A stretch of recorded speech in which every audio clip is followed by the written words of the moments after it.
c'est d'avoir cette vision de la langue qui n'est pas seulement une question de diversité, de rapport au pluralisme linguistique dans le sens où on dit, bon, il y a le français, mais il y a d'autres langues. Non, c'est aussi la question de la vie à l'intérieur du français, qui est aussi une vie de grande vitalité, de grande diversité. Donc je pense que c'est des enjeux, à mon avis, pour lesquels l'Afrique va être une priorité.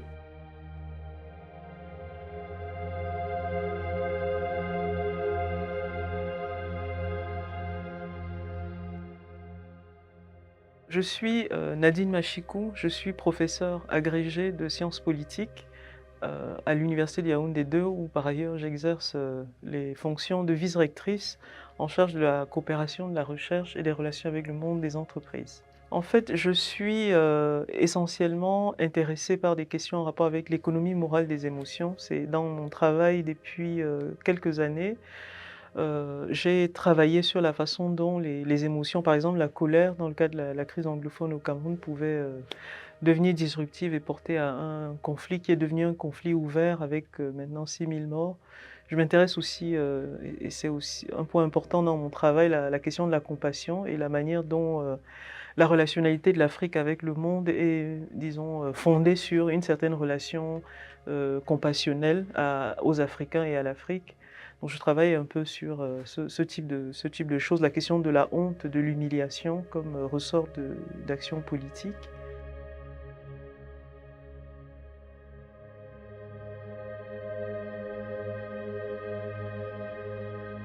Le défi, c'est les écologies scientifiques dans lesquelles les universitaires, les chercheurs sur le continent sont emmenés en fait à apporter des savoirs.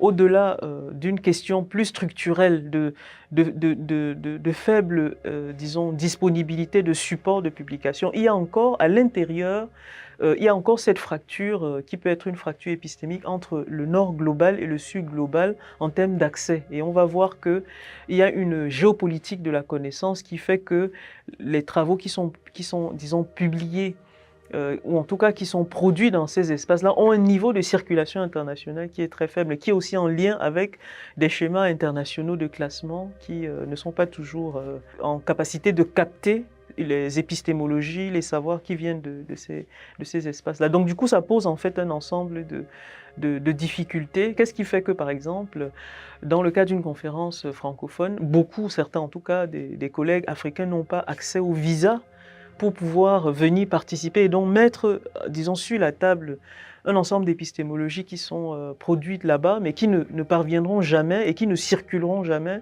parce que ces gens n'auront pas la capacité de se déployer, en tout cas une capacité qui est empêchée par le fait du visa. Donc on voit bien qu'on a des dynamiques qui sont à la fois des dynamiques, disons, politiques, en l'occurrence c'est la politique de la mobilité, de la recherche, qu'on ne peut pas détacher en réalité de la circulation des savoirs eux-mêmes. Les savoirs qui circulent, la recherche qui est valorisée, c'est aussi les gens, c'est aussi des personnes, c'est aussi des sujets porteurs de ces savoirs, producteurs de ces savoirs.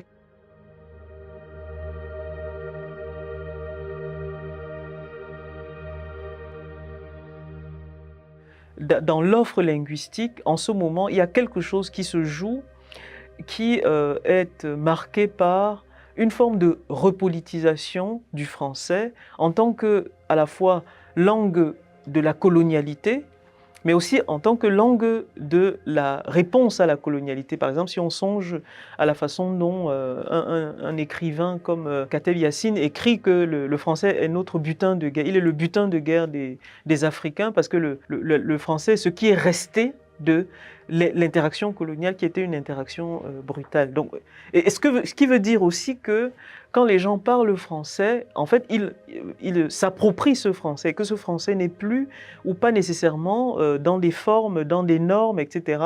Ce qui pose aussi la question de la pluralité des Français. Tant que le français de la métropole est censé être porteur d'une norme de français, par exemple une norme garantie par des institutions telles que l'Académie française, etc.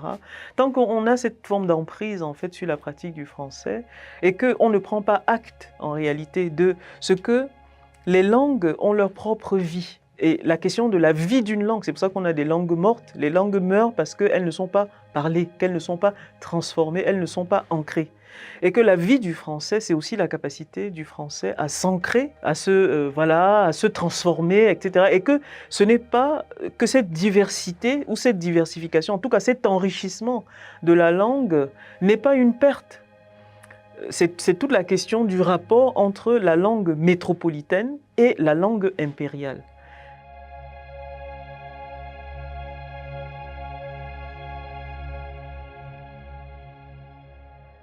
La vie du français va se construire sur le continent africain. L'avenir du français, c'est l'Afrique. Parce que c'est d'abord un avenir démographique, tout simplement. En 2050, on aura près de 900 millions de personnes parlant le français qui seront des Africains.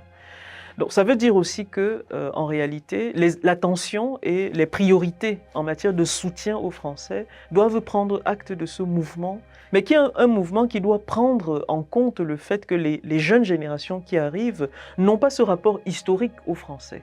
C'est pour ça que ces jeunes peuvent, par exemple, multiplier les usages, le français, mais aussi d'autres langues, mais aussi, etc. Et que, au fond, ce sont des questions liées à l'usage de cette diversité ou de ce pluralisme en fait linguistique qui doit être envisagé comme un enrichissement dans le respect de la spécificité du français que nous parlons. En fait, c'est ça aussi la question de la diversité.